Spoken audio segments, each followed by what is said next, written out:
The Capitals win it in the shootout, and several Capitals players are putting up career numbers.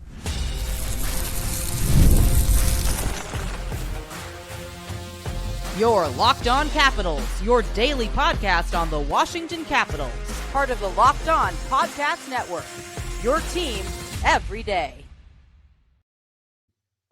Well, hello and welcome into this edition of Locked On Capitals, part of the Locked On Podcast Network, your team every day. My name is Dan Holme. I've covered the Capitals for the last 3 seasons for Locked On and various other outlets before that. I'm also the host of the weekly show called The Capitals Minutecast, available wherever you find your podcasts. And as always, I want to thank you for making this your first listen of the day.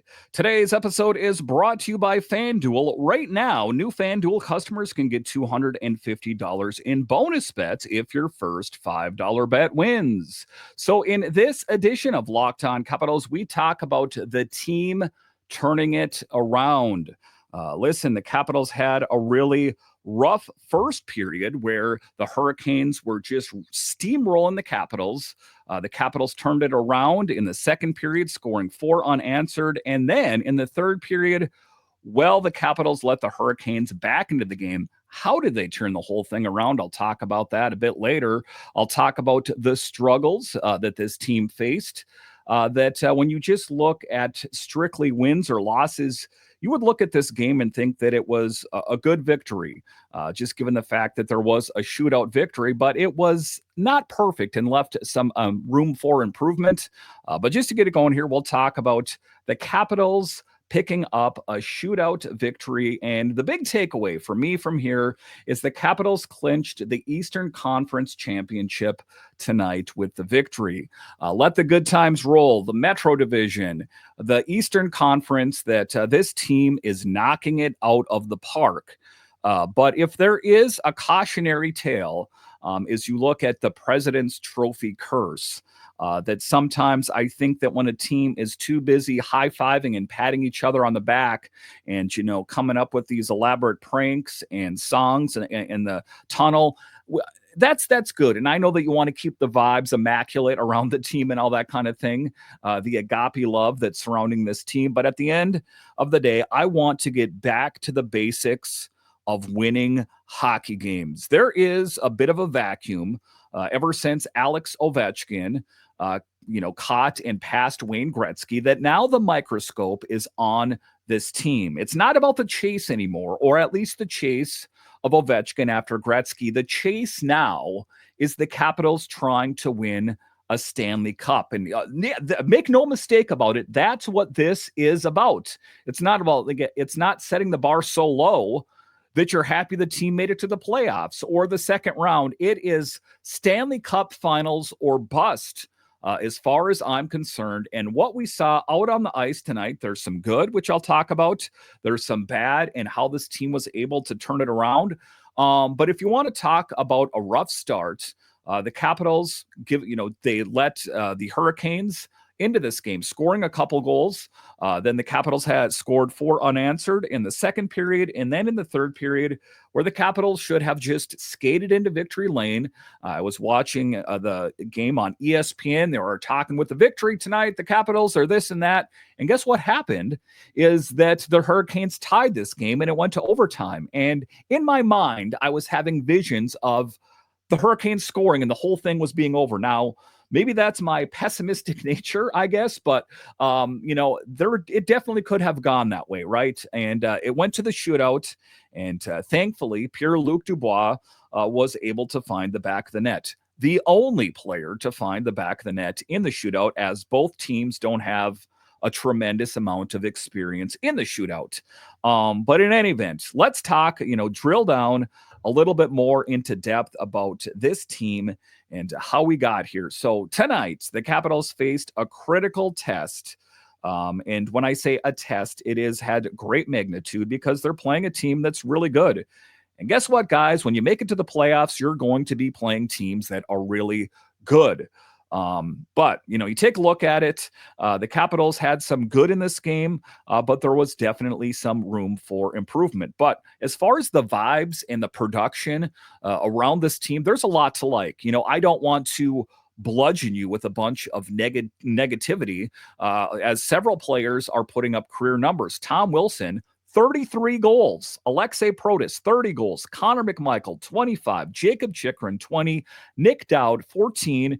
There's a lot to like about this year's Capitals team, and I don't want you walking away from this show saying that Dan is down in the dumps on the Capitals. I'm just being an accurate assessor here, that they won. But I think that if you watched or listened to the game tonight, you would agree with me that there is a lot of work that needs to be done. Take it for what it is, the positivity, the several players that I mentioned putting up career numbers, the Eastern Conference champions, the Metro Division, all of those things. But it's about getting back into victory lane and doing it on a consistent basis. Now, in the game tonight, the Capitals claimed a narrow 5-4 shootout victory, like I said, securing their place in the Eastern Conference final. And you take a look at the game and how they were able to rise to the challenge with the score even at 2. The Capitals took command, propelled by Nic Dowd, who scored his 14th goal of the season, setting a new personal best. Then Tom Wilson followed suit with his 33rd goal, giving the Capitals a 4-2 lead in some much-needed momentum. And, you take a look at it, that was the positivity that the offense showed up to play. And Alex Ovechkin showed up to play, that he did not find the back of the net. But if it wasn't for his aggressive play, Dylan Strome probably would not have scored in that particular situation. So you take a look at how they were able to overcome. As you take a look at Pierre-Luc Dubois, got it all going. He lit a fire under the team with a power play goal, giving the Caps a much-needed boost to head into the second period. And what happened? The Capitals regrouped. You got to think that Spencer Carberry read the team the riot act, going, what are we doing out there? The one thing that I noticed about Spencer Carberry is I think he's a little bit more conscious of the fact that the camera likes to look or be aimed right at him when bad things happen, because routinely, he's clenched jaw and he's saying things under his breath that now he's just a little bit more composed. So I get the feeling that he's aware now that he's on the camera after, good things and bad things. But like I said, Ovechkin in this game, absolutely huge, providing an assist on Dylan Strome's goal, which tied the game, marking Ovi's 6th consecutive game with a point. So, you take a look at it. He did not find the back of the net, but, he got an assist. He used his strengths to his advantage, his body size. And, it was things like that that really helped propel the Capitals over the top. So, you take a look at this game. I'll talk about the struggles in the second period and how this team found a way to bounce back. That it was some great play and some great goal scorers that are continuing to get a whole lot better. Of course, I was hoping that, Aliaksei Protas will be back sooner than later. I know it's not going to be real soon just based on his injury, but having a 30-goal scorer out on the ice would be really good. Other observations from this game is that I know that Ryan Leonard did not find the back of the net, but he was generating chances. He's a very smooth skater, can drive for the net very well. But with that said, he also had the puck stripped away quite a few times as well. So you take a look at it, there is some good, there's some bad. The good, of course, the Capitals won the game. The good is that the Capitals had some excellent goal scoring in this game.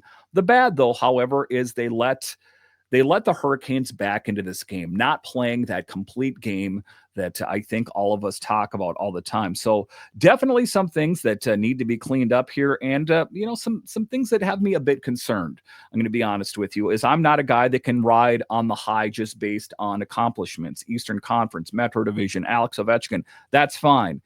There's time for that once the Capitals wrap up the season, hopefully with the Stanley Cup victory, or they make it to the Stanley Cup final. In any event, the Capitals do, in fact, get the win, the shootout win. And at the end of the day, that is what is most important. All right, so coming up here after the break, we'll talk about the struggles that this team faced. They did a lot of things well, but there was definitely some room for improvement. What were some of those things that need to get cleaned up? I'll discuss next.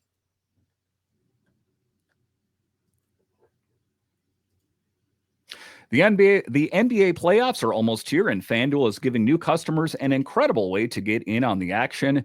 Right now, when you join FanDuel and place your first $5 bet, you'll get $250 in bonus bets if your first bet wins. I love how FanDuel makes betting so easy, whether it's picking my favorite team or diving into player props.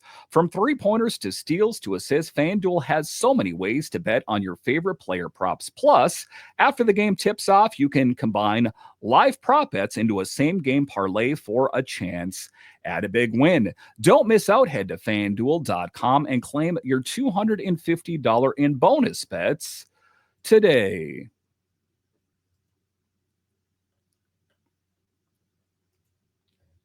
All right, welcome back into this edition of Locked On Capitals, part of the Locked On Podcast Network, your team every day. You can find me over on Twitter. It's at DanCaps218. You can find the show on Twitter. It's at Locked On Caps. So in the second segment here, the struggles that the Capitals faced.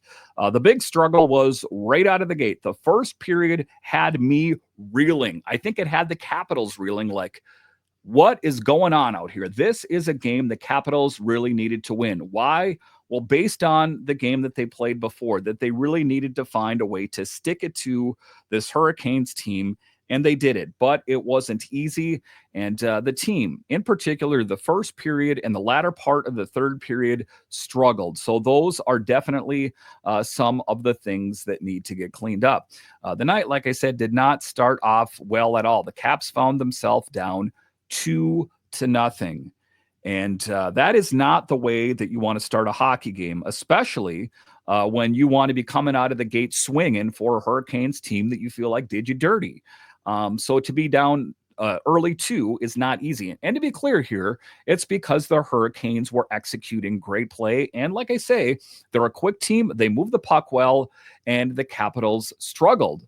Having been outshot 16-5 in the first period, it all began when Logan Stankoven finding the back of the net less than 6 minutes in, followed shortly after by Jackson Blake capitalizing on a rebound after a collision with Tom Wilson, and then into Charlie Lindgren.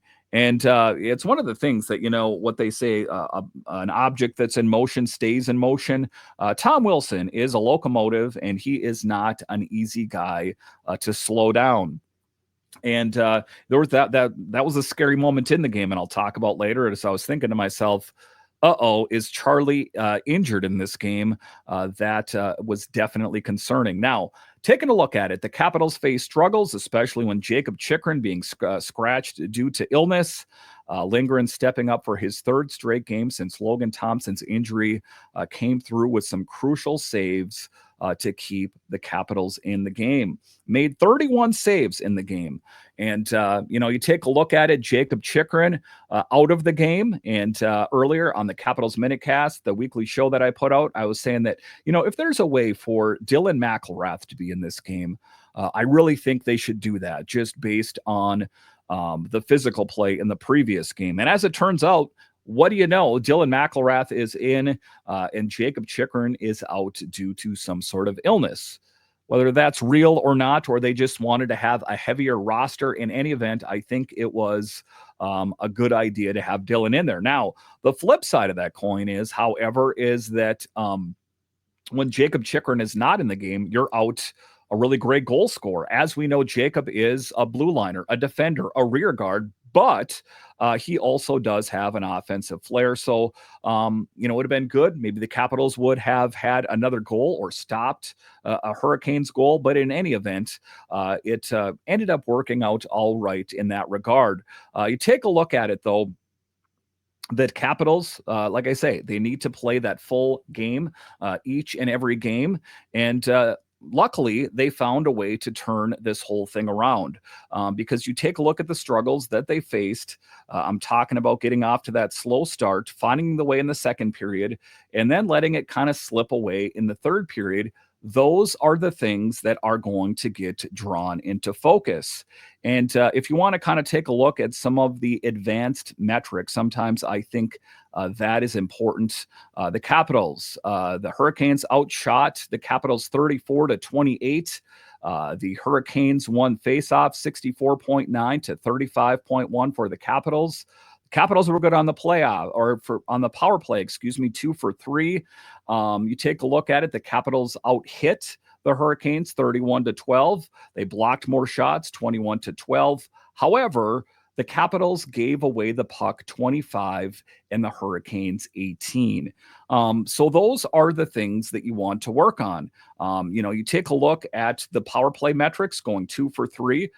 That's a good thing. But with the things that have me concerned in that mix as well are the giveaways.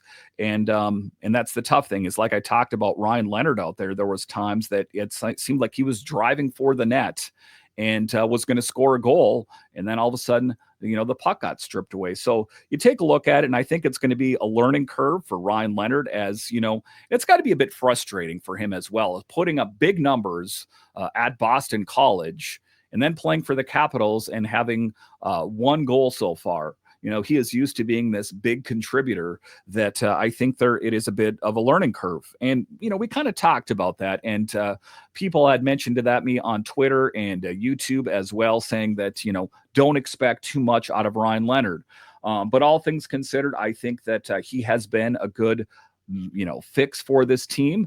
And, it's just he was in a prime position to help take this team to the next level. I think that at the end of the day, as far as Ryan Leonard is concerned, that just going out there and having fun is behind you. What we need from you now is to go out there and find a way to win games. So as I walk away from this second segment, that is the thing. The Capitals struggled, and the biggest struggle was playing that complete game. It's kind of been the theme of this team all season long, is playing that full 60-minute game. You saw a good 20 minutes in the first period, a poor 20 minutes in the first period, and the latter half of the third period was rough. Those are the things that they're going to have to clean up. And had it not been for Charlie Lindgren making some really great saves, we could very well be talking about another Capitals loss, and another loss to a Carolina Hurricanes team that, we really wanted to get revenge on. So at the end of the day, I'm glad that the Capitals found a way to turn it around, but they definitely have some things to work on before the next games this weekend. All right, so coming up here after the break, we'll talk about turning it around. Despite the strong second period and, a rough first and latter half of the third period, how did the Capitals turn this whole thing around? I'll discuss straight ahead.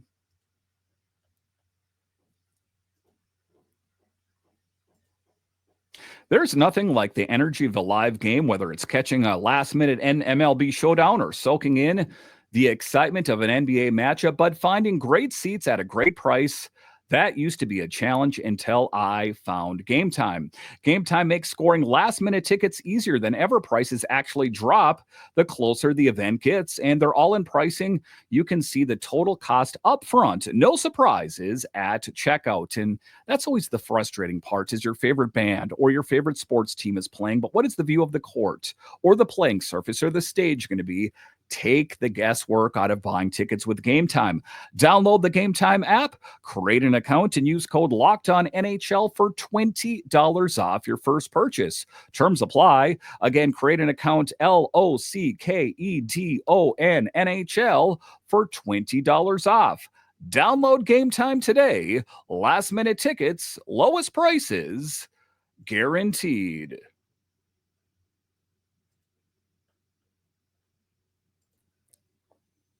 All right, welcome back into this edition of Locked On Capitals, part of the Locked On Podcast Network, your team every day. The best way that you can help grow the show is to subscribe to Locked On Capitals on YouTube and comment anything down below. So talking about how this team turned it around, there was definitely the feeling in the first period, like I talked about, that it could get out of hand. And then I felt confident in the second period, and then the third period was rough. They made it to overtime. They made it to the shootout. How did they get it done? There are some key storylines. I'm also talking about Duhaime dropping the mitts with Jalen Chatfield. That there was a lot of big moral boosts in this game, I guess is what I'm going to say. Late drama in the third period, things got a bit dicey as the Caps allowed 2 goals, including one from Jordan Martinhook and a late equalizer from Seth Jarvis with just 1:45 left on the clock. And, when I do this show, I write notes and, I was getting ready to wrap it up, thinking to myself, I'm going to be talking to you guys about a Capitals regulation victory. It's going to happen. And then guess what happened? The Hurricanes had other plans and they tied up, and it goes to the shootout, overtime, and then the shootout. And like I talked about off the top, both the teams, the Capitals and the Hurricanes, don't have a lot of experience this season in the shootout. And if you take a look at the Capitals as a whole this season in the shootout, you can tell it's definitely not one of their strong suits. And Charlie Lindgren in particular doesn't have a lot of experience in the shootout, but all things considered, fared very well. And the only player to find the back of the net in the shootout was Pierre-Luc Dubois, a guy that has killed it all season long with the Capitals. And, when I was thinking about in my mind, who is Spencer Carberry going to go with first? And then I saw Pierre-Luc Dubois skating out there. I'm like, that's the perfect guy, a skilled player, a great shot, has a really great high hockey IQ. He delivered, he found the back of the net. And that's all it was. All Charlie Lindgren had to do was make sure that he didn't allow anything into the net and to make sure that one goal stood. And as it did, the Capitals won in the shootout. But one notable thing in this game that I think kind of righted a wrong from the previous game is that when Duhaime took on Jalen Chatfield, I talked about that a bit earlier on my show as well, talking about that the Player Safety Association, NHLPA, decided that there did not need to be any supplemental discipline for Jalen Chatfield for that fight that took place in the previous game between him and Connor McMichael. In that fight, if you remember, Connor McMichael, a smaller man, missing his helmet, and Jalen Chatfield braced his leg and threw him to the ice. A wrestling move. I think people said a suplex. Is that right?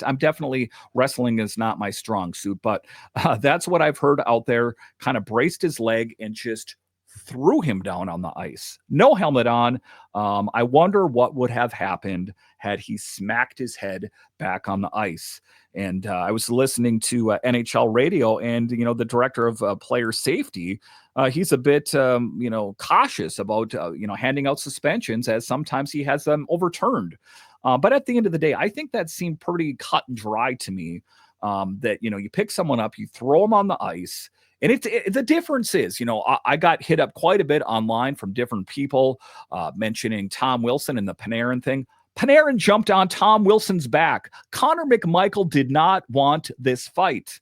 And that's, I think, what kind of drew the ire for me and the other Capitals players. So when I saw Brandon Duhaime out there drop the mitts, I'm like, here we go. I was thinking, here we go, number one. And number two, win that fight.